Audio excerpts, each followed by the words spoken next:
টানা বৃষ্টি ও পাহাড়ি ঢলে আকস্মিক বন্যায় প্লাবিত হচ্ছে শেরপুরের নতুন নতুন এলাকা। ডুবে গেছে 2 শতাধিক গ্রাম। 3 উপজেলায় পানিবন্দী অর্ধ লক্ষাধিক মানুষ। গত দুদিনে পানিতে ডুবে শেরপুরে 5 জনের মৃত্যু হয়েছে। অন্যদিকে বন্যায় ময়মনসিংহে প্লাবিত হয়েছে অর্ধ শতাধিক গ্রাম। শেরপুরের ঝিনাইগাতির মহারশী নদীর বাঁধের 4টি স্থানে ও নালিতাবাড়ির চিল্লাখালীর নদীর বাঁধের 2টি স্থানে ভাঙন দেখা দেয়।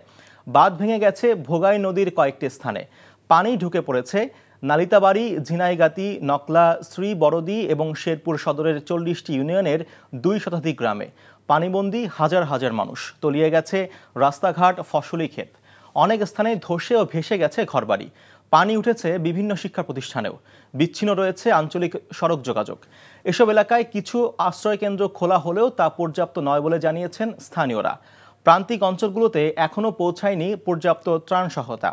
অন্যদিকে ময়মনসিংহের ধোবাউড়ায় টানা বৃষ্টি ও পাহাড়ি ঢলে নেতাই নদের বেশ কয়েকটি জায়গায় বাঁধ ভেঙে উপজেলার অন্তত 50টি গ্রাম প্লাবিত হয়েছে।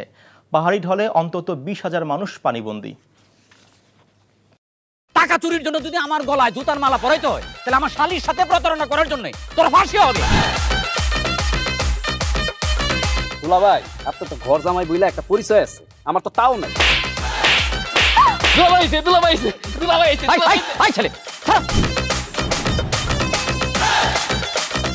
রাজনৈতিক ফ্যামিলির মেয়ে হয়ে ওই কাজ করবে।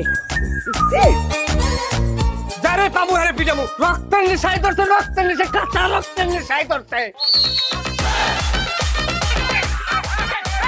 তোমার এই পলিটিক্স আমার বাম পকেটে থাকে। পাঁচুর বউরে ঝামেলা পাকাই। এই বেটা, আমি তখন বিয়ে করিনি। দুইটার আমি গুলি করে মারু।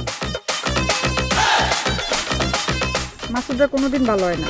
আপনার পোশাক দেখে কিন্তু আপনার তালুকদার বংশের লোক মনে হয় না আব্বা। আপনার মনে হয় যে আপনি ফকির বংশের লোক।